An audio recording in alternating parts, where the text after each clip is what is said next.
안녕하세요. 혼자서 초등학교 다니는 딸 하나 키우고 있는 30대 후반 여자입니다. 제가 이혼하게 된 이야기를 하려고 이렇게 찾아왔어요. 원래는 결혼하고 나서도 아이 태어나기 전까지는 직장 생활을 하고 있었어요. 만삭의 몸으로도 계속 출근을 했었죠. 결혼하고 나니 남편이 다니던 회사 때려치고 아버님 돈으로 사업을 좀 해야겠다고 설레발을 치는 바람에 거의 3년 넘도록 남편이 벌어오는 수입이 없었거든요. 그래도 딱히 불만 가지려고 했던 적은 없어요. 애초에 맞벌이 생각하고 결혼했던 거고 반반 결혼하겠다 했는데도 전시댁에서 신혼집을 공동명의로 해줬거든요. 다만 제 출산일이 다가올 때쯤부터는 저도 걱정이 되었어요. 얼마 안 되는 제 월급, 생활비 쪼개가면서 어떻게 악착같이 모아놓은 돈이 있기는 했는데 그 돈으로 어떻게든 아끼고 버텨봐야 1년 겨우 넘길까 말까였거든요. 결혼 전에 시댁에서 집을 해주면서 제가 대신 결혼식 비용과 혼수를 다 하고도 제가 결혼 전에 모아놓은 돈 5천만 원이 비상금으로 있기는 있었어요. 처음부터 제가 반반 결혼하겠다고 했다 보니 남편도 그 돈의 존재를 알고 있었는데 그 돈은 미래에 태어날 우리 아이를 위해 쓰지 말고 아껴두자고 장기예금으로 묶어놓은 상황이었죠. 그래서 아무리 상황이 힘들어진다고 해도 그 돈을 쓰고 싶지는 않았어요. 그나마 다행이었던 건 전시아버지께서 이제 아이도 태어나서 아빠가 되는데 헛짓거리만 하고 다니는 아들 꼬락서니를 더 이상 두고 보지 못하겠다고 하신 덕분에 3년 가까이 돈 한 푼 벌지 못한 남편의 사업을 강제로 접게 만들어줬다는 거였어요. 남편이 먼저 다니던 회사가 평범한 중소기업이었고 거기서 쌓은 경력 가지고는 새로 직장 구하기도 힘든 상황이었어요. 아버님은 남편한테 정사업하고 싶으면 당신 사업이나 물려받으라며 남편을 데리고 가주셨죠. 사업이라고 해봤자 5명도 안 되는 영세하는 사업장이에요. 하지만 그래도 아들이라고 들어가자마자 고참 직원 대우해주고 월급도 후하게 쳐주셨어요. 한 달에 350만 원 정도 가져왔는데 저 혼자서 벌었을 당시가 한 달에 250이 고작이었으니 오히려 아이 태어나고는 제가 상황이 많이 편해졌어요. 하지만 월 수입이 거의 100만 원이 늘었는데도 넉넉하다는 생각이 전혀 들지 않았습니다. 가능하다면 저는 맞벌이를 계속 하고 싶었어요. 하지만 친정은 너무 멀리 떨어져 살고 있고 시어머니는 아이 봐주기 싫다고 하셨어요. 저한테 애는 직접 키워야 하는 거라고 뭐라 하셨죠. 틀린 말도 아니었고 이미 남편이 아버님한테 큰 신세를 지고 있던 상황이었다 보니 아쉽지만 제 경력을 포기하고 저는 전업주부의 삶을 시작했어요. 아버님이 신경을 많이 써주신 덕분에 지출도 거의 없었습니다. 아버님이 개인카드를 남편한테 주셨는데 사적인 용도로 사용은 절대로 금지였지만 관리비나 생활비 같은 식비 외 필요한 것들에서 거의 다 쓸 수 있게 해주셨어요. 손주를 위해서 아버님이 큰 선심을 쓰셨던 거죠. 아무튼 그 덕에 지출이 거의 없다 보니 돈이 생각보다 훨씬 금방 모였습니다. 아이 키우면서 7년 동안 남편이 벌어오는 돈으로 거의 1억 2천 가까이 모았거든요. 맞벌이 유지하면서 제가 같이 벌었다면 훨씬 더 많은 돈을 모았겠지만 아이 키우고 살림하고 그러느라 여유가 없었습니다.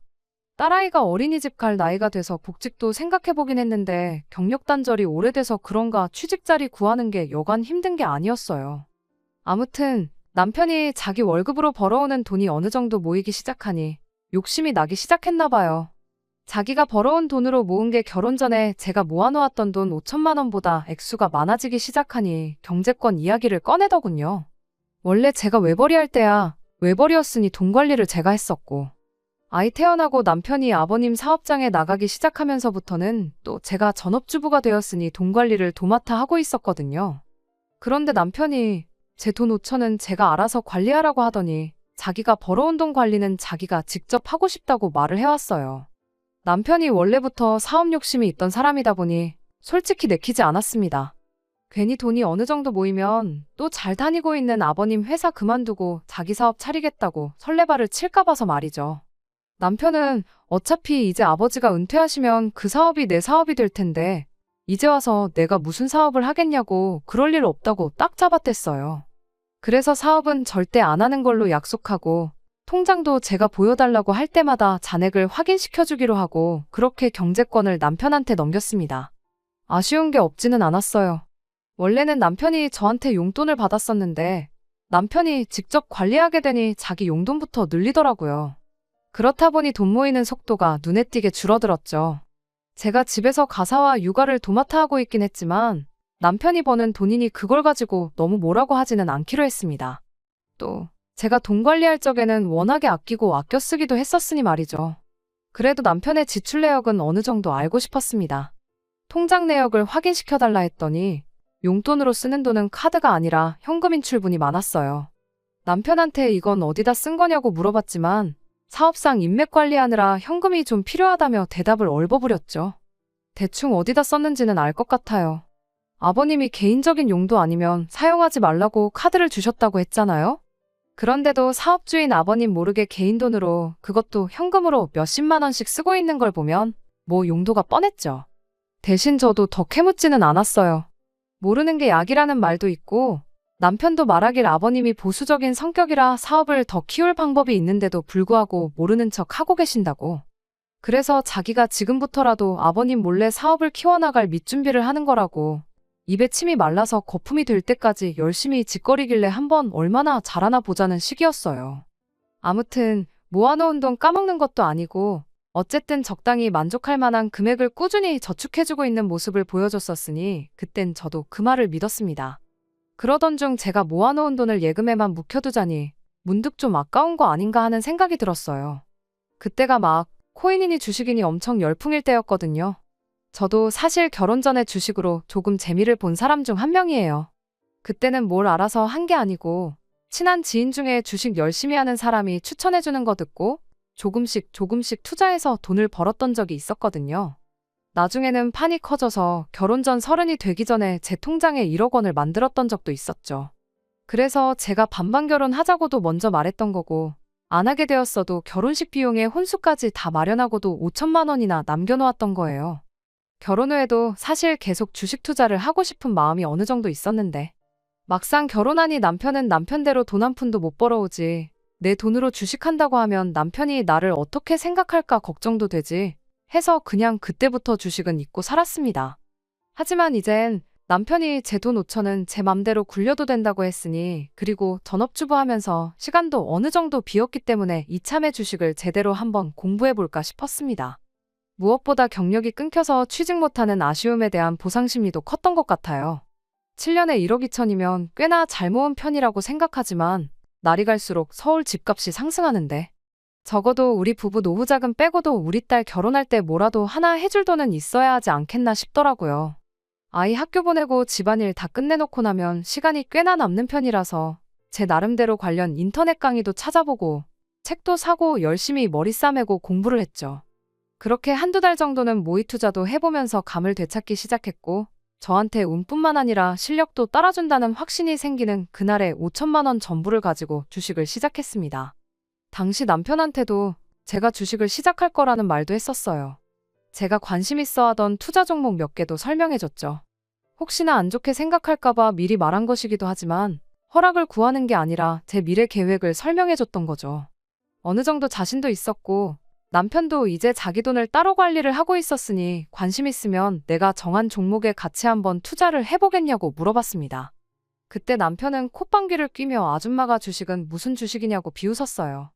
옆집 아줌마가 주식을 사면 그때는 돈을 빼야 한다는 말도 못 들어봤냐고 개나 소나 주식해서 돈 번다니까 눈이 혹했나 본데 괜히 있는 돈 날리지 말고 은행에 고이 모셔두라는 소리를 하더라고요. 투자에 100% 확신이 있을 수는 없죠. 공격적인 투자보다 안전한 은행 예금이 좋다는 남편을 말릴 생각은 없었지만 말 한번 참 서운하게 한다 싶었습니다. 하지만 그런 남편의 생각과는 다르게 결과가 참 좋았습니다. 5천만 원으로 시작한 제 돈이 반년도 안 돼서 7천만 원으로 불어났거든요.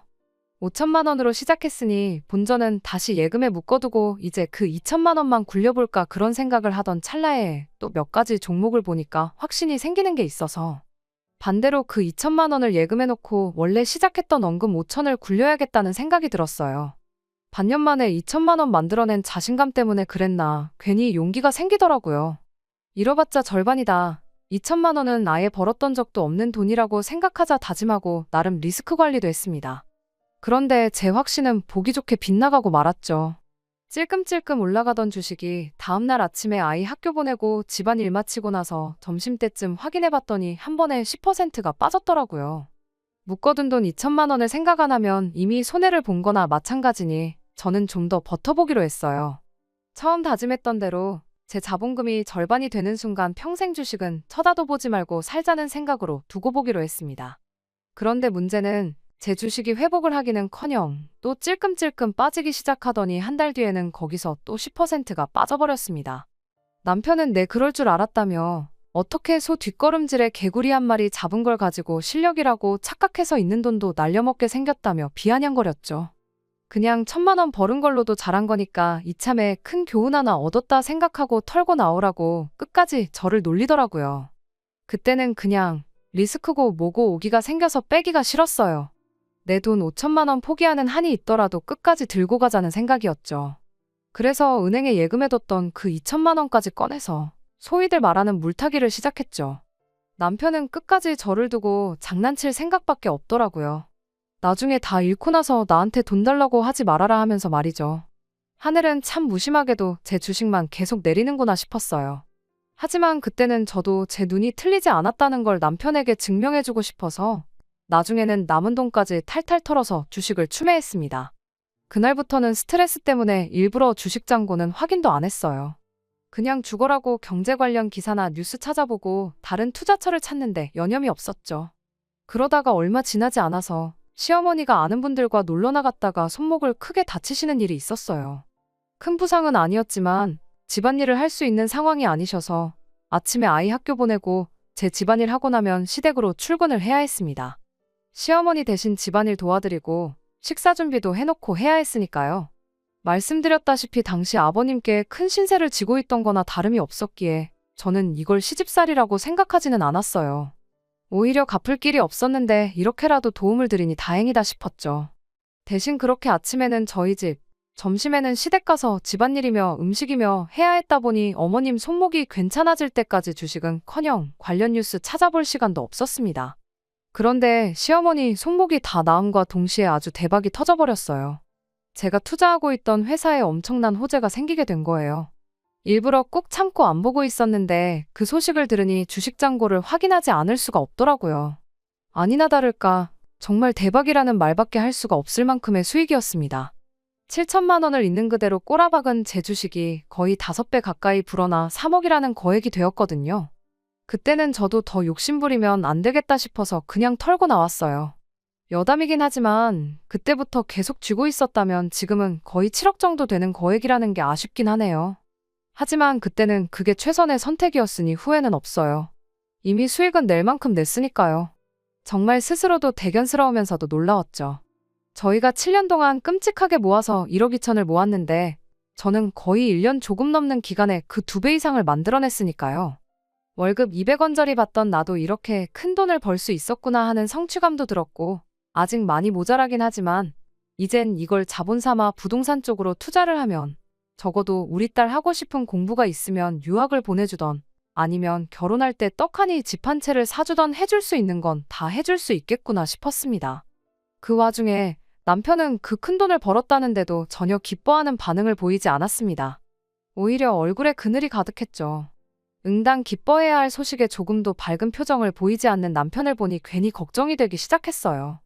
혹시 직장에서 무슨 일이 있었나? 아버님 몰래 사업 키운다고 뒷공작하고 있던 게 잘 안 된 건가 싶어서 같은 회사에서 저만큼 남편과 시간을 오래 보내는 게 아버님이었기에 혹시나 싶어 시아버지께 전화를 해봤어요.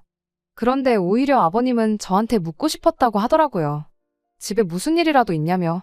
지난 몇 달 동안 남편이 회사에서 핸드폰만 쳐다보고 도무지 일에 집중 안 하고 생각이 딴 데가 있는 것 같다고요. 제가 손목 다친 어머님 대신 시댁 찾아와 일해주고 하는 걸 보면 저희 둘 사이에 무슨 문제는 없는 것 같아 보이는데 고민이 엄청 많아 보이고 직원들하고 말도 거의 안 섞는다더라고요. 처음엔 핸드폰만 보고 있길래 저랑 뭐 톡으로 싸우는 건가 싶으셨다네요. 그래서 그날 저녁에 남편한테 단도직입적으로 물어봤어요. 요즘 무슨 근심이 있어 보이는 것 같은데 무슨 일이냐고. 내가 도와줄 수 있는 건 기꺼이 도와주겠다고요. 그제서야 남편이 조심스레 말을 꺼내더라고요. 제가 주식으로 돈 번 거 보니까 자기도 코인을 좀 했다고요. 지금 생각해보니 그 와중에도 자기 욕심에 코인한 걸 가지고 저 때문에 시작했다고 하니 어이가 없네요. 아무튼 그때는 코인을 했다길래 저는 용돈벌이 삼아 조금 했는 줄 알았죠. 워낙에도 투자 리스크를 겁내던 사람이었으니 말이죠. 손실이 나도 푼돈나 불행이 일 줄로만 생각했습니다. 그런 거 가지고 왜 그러냐고 내가 3억이나 벌었지 않느냐고 그 정도 손실은 그냥 좋은 공부했다 생각하라고 했습니다. 그런데 문제는 그냥 교훈으로 삼기엔 그냥 넘어갈 만한 액수가 아니더라고요. 처음에는 푼돈으로 시작한 게 맞답니다. 그런데 정말 1시간 사이에 100만 원 가지고 120만 원을 만들었다고 하더라고요. 그때부터 조금씩 투자금을 늘렸는데 사면 사는 대로 돈이 마구마구 불어났답니다. 그러고 나니 욕심이 생겨서 자기 돈 1억 2천을 전부 때려 넣었는데 몇 달 사이에 그 돈을 싹 다 날려버렸다네요. 요즘도 말이 많은 스캠 코인에 당했다는 거예요. 1억 2천만 날렸으면 참 다행이게요. 아버님 몰래 사업 확장하겠다고 알게 된 인맥들한테 돈을 빌려서 2억으로 그 돈을 메꾸겠다고 코인 데이 트레이딩을 시작했다는 거예요. 오르는 종목이 있으면 사서 조금만 먹고 빼고 하는 식으로 돈을 불릴 생각이었다네요. 시작했을 때 돈을 그렇게 벌었으니 하루에 1%만 벌어도 2달이면 손실을 다 메꾸겠다 싶었답니다. 그래서 그동안 회사에서 핸드폰만 죽어라고 쳐다보고 있었던 거죠. 그런데 그렇게 하루에 1%씩 돈을 벌 방법이 있으면 세상에 돈 없는 사람이 어디 있겠어요. 결국 지금 그 돈마저 반타작이 나서 1억 조금 안 되게 남아있다는 거예요.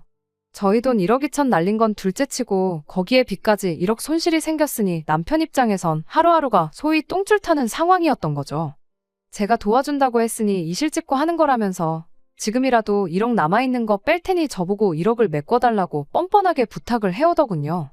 그 말을 듣는데 정말이지 하늘이 무너지는 느낌이라는 말을 이때 쓰는 거구나 싶더라고요. 제가 3억을 벌면 뭐해요? 날린 돈 1억 2천에 갚을 돈 1억까지 하면 제 본전 5천만 원을 제하면 얼마 되지도 않았고 돈도 돈이겠지만 1억 2천 날린 상황에 남한테 돈까지 빌려다가 코인을 하는 사람이 제정신인가 싶더라고요. 당신 지금 제정신이냐고 제가 소리를 질렀더니 왜 도와준다고 해놓고 화를 내냐며 오히려 저한테 화를 내더군요. 이럴 때일수록 부부가 힘을 합쳐야지 않겠냐며 제가 그 돈을 대신 갚아줘야 하는 이유를 설명하길래 정신 차리라고 남편 뺨 한 대 올려붙이고 저는 아이방 가서 같이 잤어요. 그날부터 남편은 저한테 더 이상 남편이 아니었습니다. 솔직히 사람 취급도 해주기 싫었어요. 그리고 그때 이혼을 해야 하나 말아야 하나 그런 고민을 하기 시작했죠. 아이가 괜히 엄마 아빠 싸우는 모습 보고 불안해할까봐 딱 필요한 만큼의 대화만 하고 남편을 상대도 해주지 않고 지냈습니다. 그랬더니 며칠 뒤에 퇴근한 남편이 집에 시어머니를 모시고 왔더라고요. 그런데 시어머니가 우리 딸아이가 보고 있건 말건 그런 건 상관도 안 하고 제 뺨부터 한 대 올려붙이시대요. 그동안 남편 덕분에 집에서 애나 키우면서 편하게 먹고 산 건 생각 안 하고 남편이 돈 얼마 잃었다고 마누라가 돼서 뺨부터 올려붙이는 게 맞는 거냐면서요. 남편이 뭐 혼자 잘 먹고 잘 살겠다고 그 돈을 투자했겠냐고. 다 이게 제가 남편한테 돈돈거리면서 딸아이 집 한 채 해줘야 한다 부담 줘서 그렇게 된 거 아니냐고. 이제는 시어머니까지 이 문제를 제 탓으로 몰고 갔습니다. 시아버지 이야기까지 꺼내면서요. 아버님 사업이 뭐 시작했을 때부터 잘 된 줄 아냐고. 다 사람 삶에 우여곡절이 있는 거고 그걸 부부가 같이 견뎌냈으니까 지금 이렇게 잘 살고 있는 거라고 하면서 인생에 큰 교훈 얻었다고 생각하고 날려먹은 남편 돈 1억 2천은 그냥 없던 돈인 셈 칠하시더군요. 그리고 저도 주식 같은 거 이제 그만하랍니다. 돈 몇 푼 가지고 그렇게 유세를 떠니까 남편한테 큰 소리 치는 거 아니냐고. 유세 부리려고 돈 버는 거면 그딴 돈 필요 없으니까 괜히 남편 기죽게 만들어서 될 일도 안 되게 만들지 말고 여태껏 한 대로 남편을 떠받들고 살라더군요. 불과 얼마 전까지 손목 때문에 고생하는 시어머니 도와드린다고 제가 시댁에 들락날락 했을 때만 해도 너 같은 며느리 세상에 또 없다며 저한테 고맙다고 하시던 분이 맞나 싶더라고요. 그런데 듣다 보니 뭔가 이상하더라고요. 처음 싸움의 발단이 남편이 코인을 해서 1억 2천을 날린 것도 문제지만 사실 더 큰 문제는 그걸 2억이라는 거액의 빚까지 져가며 했다는 데 있었거든요. 그런데 자꾸 그 빚 이야기는 빼놓고 1억 2천 없던 돈인 셈 치라고만 말을 하시길래 제가 어머님한테 한마디 물어봤어요. 남편이 저 몰래 2억 빚까지 만들어서 거기서 1억 날린 것도 갚아달라는데 그건 알고 계시냐고요. 시어머니는 제 말을 듣더니 흠칫하고 놀라더라고요. 반응을 보아하니 남편이 자기 유리하게 저한테 뺨 맞은 이야기만 했던 것 같고 정작 중요한 사실은 말을 안 했던 거죠. 하지만 당황한 것도 잠시 시어머니는 돈보다는 사람이 우선이라며 어차피 앞으로 남편이 아버님 사업 물려받게 되면 돈도 지금보다 더 많이 벌어올 거 모르냐고 저한테 다시 큰 소리를 치더군요. 그때 이제 제가 무슨 소리를 한들 이 집에 내 편은 없구나 싶었어요. 제가 시어머니 다쳤을 때 잘한 것도 어떻게 보면 남편 덕에 제가 편하게 먹고 사는 거니 그 정도는 당연히 해야 하는 거라 생각하셨던 거고 고맙다는 말도 제가 남편 기 살려줄 때나 인사치레로 해주는 거였구나 싶더라고요. 그래서 저도 그동안 고민만 하고 있던 말을 입 밖에 꺼내줬어요. 남편이 기 안 죽고 당당하게 살아갈 수 있도록 제가 이혼해주겠다고요. 시어머니는 제 이혼 이야기를 듣고도 아주 이젠 할 게 없어서 이혼 가지고 시험이 협박질을 하냐며 이혼할 테면 하라고 큰 소리를 치시더라고요. 이혼하지 말라고 허락 안 해줘도 할 생각이었다고 남편 앞으로 생긴 빚 1억은 어떻게 한번 잘 갚아보시라 말하고 했더니 그제서야 시어머니도 남편도 제가 진심이라는 걸 알게 된 건지 갑자기 조용해지더라고요. 그러지 말고 온 가족이 머리를 맞대고 좋은 방법을 찾아보자면서요. 뭐 별거 있나요? 주식으로 돈 편하게 벌었으니 그 돈으로 갚아줘라 그딴 소리나 하겠거니 싶어서 차키만 뺏어서 친정으로 향했습니다.